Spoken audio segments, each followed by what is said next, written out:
سلطان الپ ارسلان اور سلطان یوسف بن تاشفین کے بعد جس مرد مجاہد کا ذکر واجب ہے وہ سلطان نور الدین زنگی۔ تاریخ اسلام میں آپ کا نام اس لیے بھی امر ہے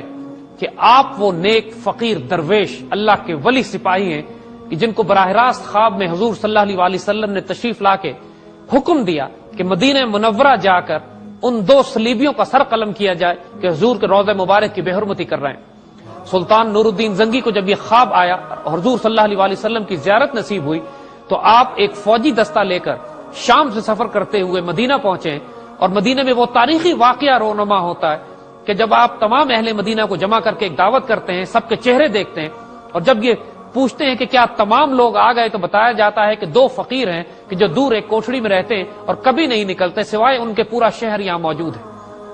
سلطان ان دونوں کو بلاتے ہیں اور دیکھتے ہی پہچان لیتے ہیں کہ یہی وہ دو مردود ہوتے ہیں کہ جن کا چہرہ ان کو خواب میں دکھایا جاتا ہے کہ یہ حضور صلی اللہ علیہ وسلم کی شان میں گستاخی کر کر بے حرمتی کرنا چاہتے ہیں۔ ان کی کوٹھڑی کی کھدائی کی جاتی ہے اور وہاں سے ایک سرنگ نکلتی ہے جو روضہ مبارک کی طرف آ رہی ہوتی ہے، اور اس سرنگ میں جا کے جب سلطان دیکھتے ہیں تو روضہ مبارک کی بے حرمتی ہونے ہی والی ہوتی ہے اور سرنگ اس قدر قریب پہنچ چکی ہوتی ہے۔ سلطان جلال میں باہر آتے ہیں، ان دونوں کا سر قلم کر کے ان کو جلا دیا جاتا ہے، اور اس کے بعد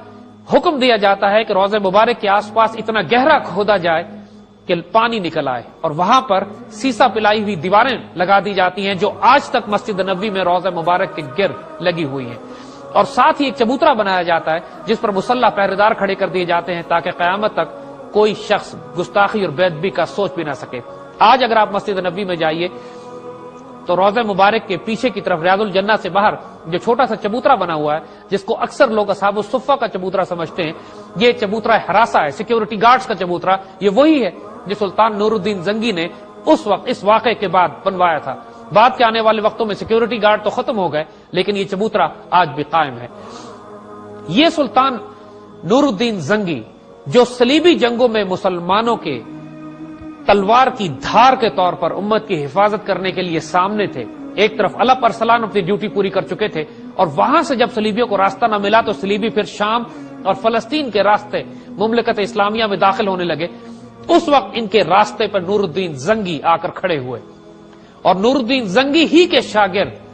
انہی کے جانشین آگے سلطان صلاح الدین ایوبی، امت مسلمہ کے عظیم ترین جلیل القدر شاندار ترین جنرل جو قرون اولیٰ کے دور میں آج بھی مغرب میں بھی دیومالائی داستانوں میں جن کا ذکر کیا جاتا ہے۔ پہلی صلیبی جنگ کے بعد مسلمانوں کو جو شدید نقصان اٹھانا پڑا وہ یہ کہ بیت المقدس شریف مسلمانوں کے ہاتھ سے نکل گیا اور 90 سال تک صلیبیوں کے قبضے میں رہا۔ اس کی تاریخ اتنی دردناک ہے کہ اس کو مغربی مورخ بھی بیان کرتے ہوئے شرماتے ہیں۔ جب عیسائی نائٹس بیت المقدس شریف میں داخل ہوتے ہیں تو وہاں کم از کم 50,000 مسلمان، عورتیں، مرد اور بچے آباد تھے، اور ایک ہفتے کے اندر اندر ایک مسلمان بھی بیت المقدس شریف میں زندہ نہیں بچا تھا۔ مسجد عمر میں جہاں پر حضرت عمر رضی اللہ تعالیٰ عنہ نے نماز پڑھی تھی پہلے، اس وقت جب خلفائے راشدین کے دور میں سیدنا عمر کے دور میں سیدنا خالد بن ولید کی تلوار سے جب بیت المقدس شریف کو فتح کیا گیا تھا، اس وقت حضرت عمر رضی اللہ تعالیٰ عنہ بیت المقدس شریف میں فتح ہو کر عام معافی کا اعلان کرتے ہیں اور ایک چرچ کی زیارت کے لیے جاتے ہیں، چرچ کو دیکھنے جاتے ہیں، تو وہاں کا ایک عیسائی راہب حضرت عمر سے درخواست کرتا ہے کہ آپ یہاں پر نماز پڑھ لیجئے، تو حضرت عمر جواب میں یہ فرماتے ہیں کہ اگر میں نے یہاں نماز پڑھ لی تو مسلمان اس جگہ کو مسجد بنا لیں گے،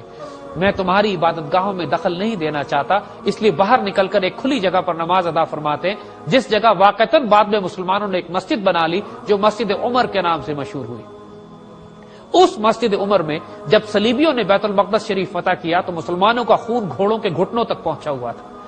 مسلمان بچوں کو ٹانگوں سے پکڑ کے دیوار پر مارا جاتا اور ان کا سر تربوز کی طرح کھل جاتا تھا،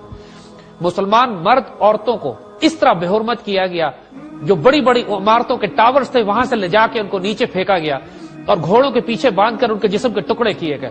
اس قدر وحشیانہ ظلم مچایا گیا بیت المقدس شریف میں مسلمان عورتوں کے ساتھ کہ خود عیسائی شرمندہ ہو کر اپنی اس تاریخ کو مٹا دیا، ذکر نہیں کرتے کہ جو، لیکن اب کئی مورخ ایسے ہیں کہ جنہوں نے اس بات کو لکھا ہے کہ جو ظلم عیسائیوں نے کیے۔ مسلمانوں کی تاریخ، جنگی تاریخ آپ اٹھا کے دیکھیے، چاہے وہ حضور صلی اللہ علیہ وآلہ وسلم نے فتح مکہ کیا ہو جہاں پہ تمام دشمنوں کو عام معافی دے دی گئی ہو، یا سیدنا عمر رضی اللہ تعالیٰ عنہ نے بیت المقدس شریف فتح کیا ہو تلوار کی زور پر، اس کے باوجود تمام شہریوں کو معافی دے دی گئی ہو، اور عبادت گاہوں کی حفاظت کی گئی ہو، مردوں عورتوں کی عزت اور آبرو کا حفاظت کا انتظام کیا گیا ہو،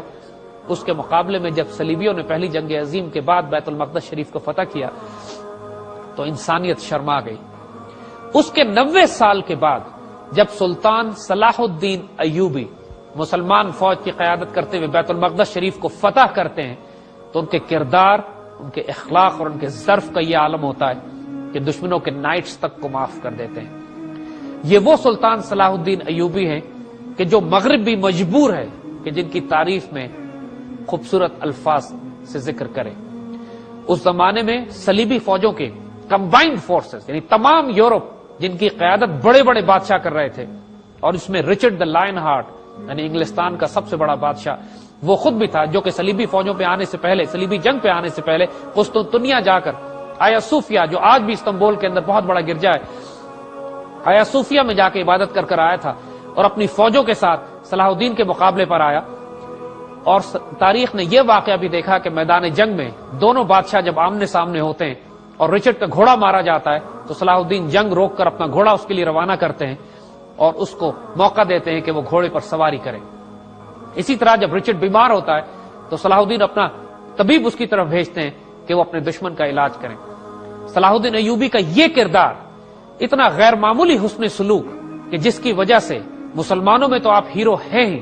آج بھی کردستان اور فلسطین کے بچے صلاح الدین ایوبی کو یاد کرتے ہوئے اپنے ترانوں میں ان کا ذکر کرتے ہیں۔ نحنو ابناء المسلمین کلنا صلاح الدین، ہم مسلمانوں کے بچے ہیں، ہم میں سے ہر بچہ صلاح الدین ہے۔